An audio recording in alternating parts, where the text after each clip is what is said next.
Setiap hari mereka melakukan manipulasi di market terhadap kita para retail trader, karena merekalah yang memiliki kekuatan untuk menggerakkan market. Oleh karena itu kita harus tahu, bagaimana cara melihat pergerakan mereka, dan bagaimana cara kita mengambil keuntungan dari pergerakan mereka. Pertanyaan itulah yang akan kita bahas pada video ini. Hai trader, selamat datang di channel Dana FX.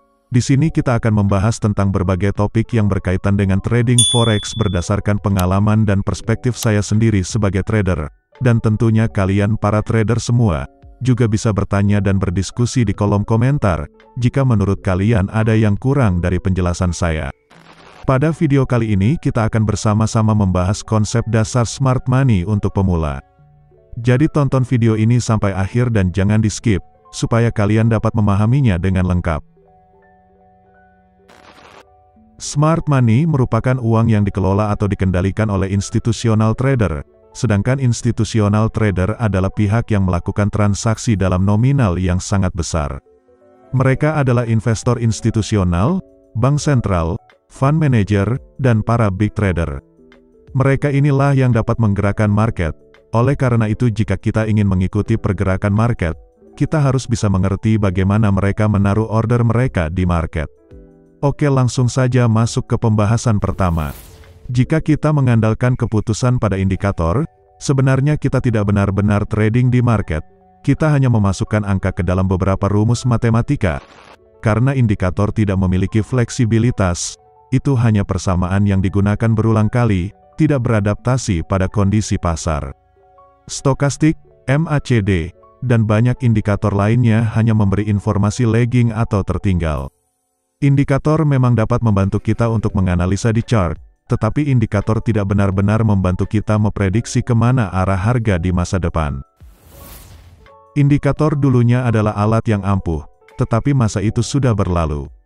Stokastik dibuat di tahun 1950, MACD pada tahun 1960, dan RSI tahun 1970. Indikator ini digunakan sebelum sistem komputer modern mengambil alih dunia trading. Masalahnya adalah, meskipun sekarang teknologi berkembang cepat dan orang-orang mendapat akses ke teknologi dengan mudah, kita tetap saja menggunakan cara trading zaman dulu. Kenapa begitu? Karena itulah tujuan dari para institusional trader. Mereka ingin kita sebagai retail trader tetap menggunakan cara lama supaya mereka lebih mudah untuk melakukan manipulasi kepada kita. Itulah mengapa 95% trader mengalami kerugian di market. Terus kalau begitu apakah kita salah apabila menggunakan indikator? Tentu saja tidak salah. Karena dalam trading kita tidak ada yang benar dan salah. Semuanya hanya probabilitas.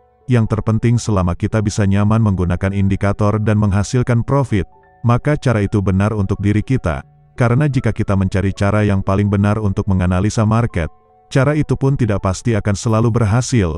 Karena hanya satu hal yang pasti dalam trading, yaitu bahwa tidak ada yang pasti. Oke, kita lanjut soal indikator tadi. Jadi trading tanpa indikator itu sama dengan menghilangkan maklar. Alih-alih membiarkan indikator memberitahu kita apa yang sedang dilakukan market, kita bisa melihatnya sendiri secara langsung. Jadi langkah pertama, cobalah trading selama beberapa minggu tanpa indikator. Pergerakan harga di chart sebenarnya menggambarkan kepada kita secara langsung bagaimana pertarungan antara penjual dan pembeli. Adanya harga yang bergerak itu menandakan adanya ketidakseimbangan atau imbalance, dan harga akan bergerak menuju ke level keseimbangan, yang kebanyakan orang sebut dengan level equilibrium. Pertanyaannya adalah, bagaimana cara kita mencari level keseimbangan atau equilibrium ini? Jadi konsep dasarnya, level keseimbangan ini merupakan level tempat terjadinya pertarungan antara penjual dan pembeli yang seimbang di masa lalu, sehingga di level ini berbentuk seperti base. Karena area base itu menunjukkan bahwa dulunya di level tersebut telah terjadi pertarungan antara penjual dan pembeli yang seimbang, dan di dalam area tersebutlah, biasanya para institusional trader memainkan manipulasinya. Jadi, hal pertama yang harus dipelajari untuk mengerti pergerakan dari smart money, adalah mempelajari konsep supply dan demand. Saya tidak akan menjelaskan secara detail tentang supply dan demand di video ini. Nantinya saya akan buat video khusus yang membahas tentang supply dan demand secara lebih detail. Tapi intinya, supply dan demand ini berbentuk zona base, di mana harga bergerak jauh setelah terbentuk zona tersebut. Zona supply adalah area base, di mana dulunya terjadi keseimbangan antara penjual dan pembeli, namun akhirnya penjuallah yang mendominasi, sehingga terjadi ketidakseimbangan antara penjual dan pembeli dan menyebabkan harga turun. Sedangkan, zona demand adalah area base, di mana dulunya terjadi keseimbangan antara penjual dan pembeli, namun akhirnya pembelilah yang mendominasi. Hal ini mengakibatkan ketidakseimbangan antara penjual dan pembeli, sehingga mendorong harga untuk naik. Saya menganggap supply dan demand ini sebagai leading indicator, atau indikator yang bisa digunakan untuk mengetahui pergerakan harga di masa depan, karena kita sudah bisa mengetahui letak zonanya dari pergerakan harga di masa lalu, namun tidak semua area supply dan demand merupakan tempat para institusional trader menaruh order dari smart money. Karena institusional trader hanya menaruh order di supply dan demand yang terdapat manipulasi dari masa lalu, dan untuk menuju area tersebut, para institusional trader juga melakukan manipulasi terlebih dahulu. Mengapa institusional trader melakukan manipulasi terhadap para retail trader? Karena mereka membutuhkan likuiditas dari para retail trader.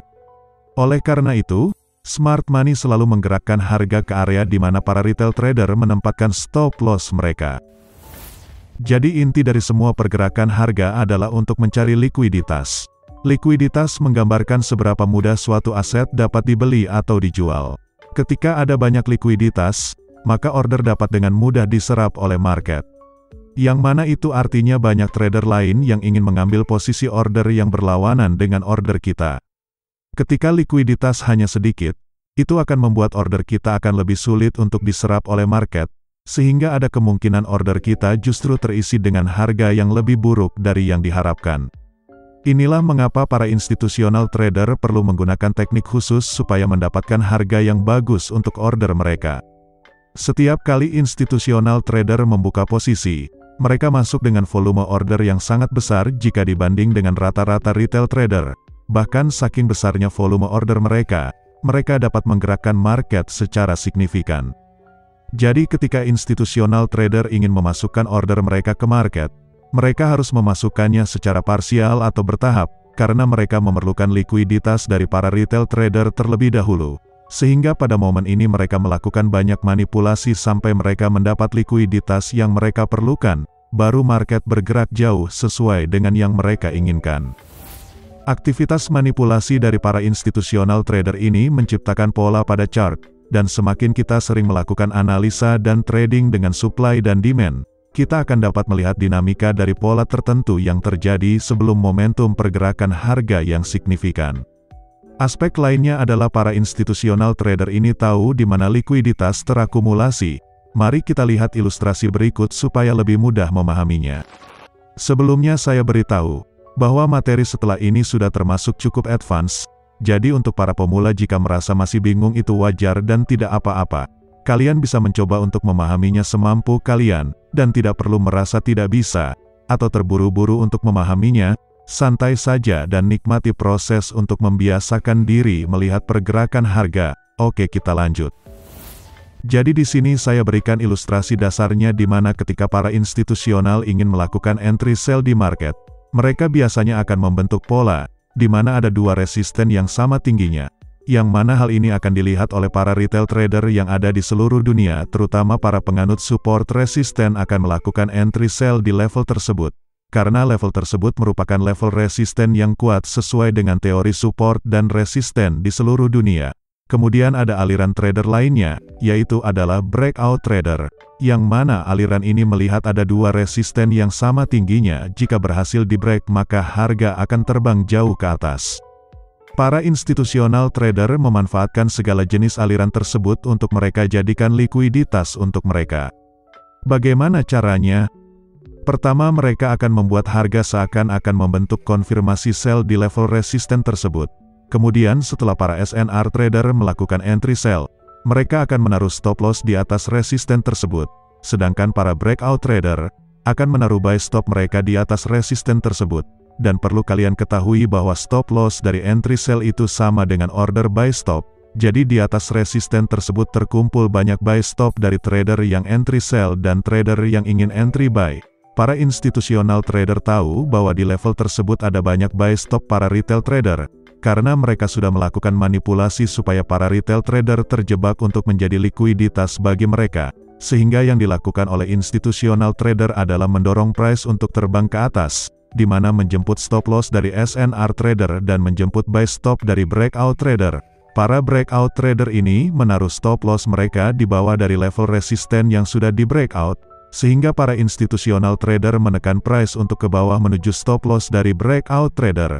Tetapi sebelum mereka melakukan itu, masih ada manipulasi lagi yang mereka lakukan, di mana sekarang ada aliran trader lain yang akan melakukan entry juga, yaitu resisten become support trader, di mana resisten sebelumnya yang telah di-break akan menjadi support yang kuat.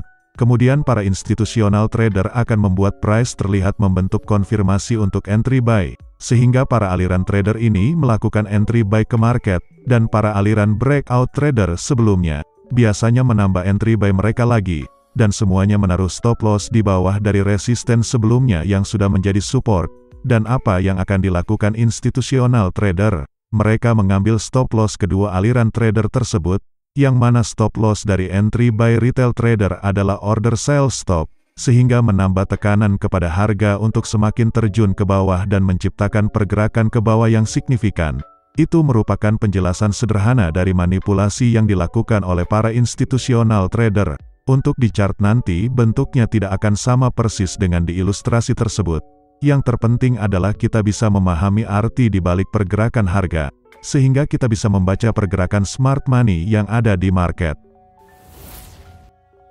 Seperti yang sudah saya jelaskan di awal, bahwa institutional trader melakukan manipulasi untuk menjemput order mereka yang ada di manipulasi masa lalu.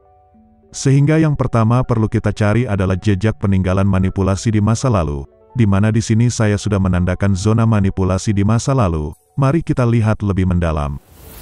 Jadi di sini terlihat bahwa dulu harga membentuk level resisten yang sama tinggi, dan di kiri level resisten juga ada support yang sudah di-break, sehingga support itu menjadi resisten, yang mana dulu pasti banyak SNR trader, breakout trader, dan support become resistant trader mengamati level ini. Kemudian harga menuju level tersebut dan para SNR dan breakout trader terkena manipulasi seperti ilustrasi sebelumnya, dan harga sempat bergerak turun dan kembali naik untuk melakukan manipulasi sekali lagi dan akhirnya price terjun ke bawah secara signifikan. Sehingga level ini merupakan level di mana banyak trader di masa lalu yang terkena manipulasi. Dan level ini berkemungkinan tinggi merupakan level di mana smart money berkumpul. Dan kita perlu melihat apakah ada manipulasi juga ketika harga menuju level tersebut. Jika ada, maka itu merupakan konfirmasi untuk kita entry. Dan ternyata di sini ada manipulasi ketika harga menuju level tersebut, dan kita bisa menunggu harga sampai di zona manipulasi yang sudah kita tandakan atau kita bisa menaruh pending order saja. Kalau saya sendiri biasanya menggunakan pending order saja. Jadi kita taruh pending order di sini dengan SL dan TP yang sudah ditentukan. Kemudian kita tinggal sampai harga menjemput order kita. Dan seperti yang bisa kita lihat sekarang harga sudah menjemput order kita, dan kita tinggal tunggu hasilnya. Dan seperti yang bisa kita lihat price sampai di take profit. Jadi begitulah konsep dasar dari smart money. Yang paling penting, jika kalian ingin melihat pergerakan smart money, kalian harus hilangkan semua indikator terlebih dahulu. Kemudian kalian baca pergerakan tiap candle dan coba pikir kira-kira apa yang akan kalian lakukan jika kalian adalah institutional trader yang ingin melakukan manipulasi kepada retail trader. Seperti memanfaatkan chart pattern untuk dibuat manipulasi, atau memanfaatkan support resisten untuk manipulasi. Coba kalian lakukan backtest dan catat makna tiap pergerakan untuk melatih kemampuan dalam membaca pergerakan smart money, dan tentunya ini memerlukan ilmu basic tentang price action yang kuat. Untuk para pemula yang belum terbiasa membaca pergerakan harga, saya sarankan coba pakai strategi yang menggunakan indikator terlebih dahulu. Kalian bisa mencoba strategi-strategi yang akan terus saya bagikan di channel ini, yang mana strategi-strategi tersebut juga bisa menghasilkan profit. Silahkan kalian coba terlebih dahulu di akun demo. Strategi-strategi tersebut bisa kalian gunakan sebagai batu loncatan untuk membiasakan diri melihat dan menganalisa chart. Atau jika kalian sudah menemukan strategi yang cocok dan nyaman, kalian bisa tetap menggunakan strategi tersebut, karena kita tidak harus menggunakan konsep dan strategi smart money untuk bisa profit di market. Jika menurut kalian video ini bermanfaat, silakan tekan tombol like dan subscribe supaya saya makin semangat untuk buat konten-konten selanjutnya, dan bagikan video ini ke teman-teman kalian juga, baik yang sudah mulai trading, atau baru mau memulai, supaya bisa sama-sama belajar, dan jangan lupa nyalakan lonceng supaya kalian gak ketinggalan video terbaru.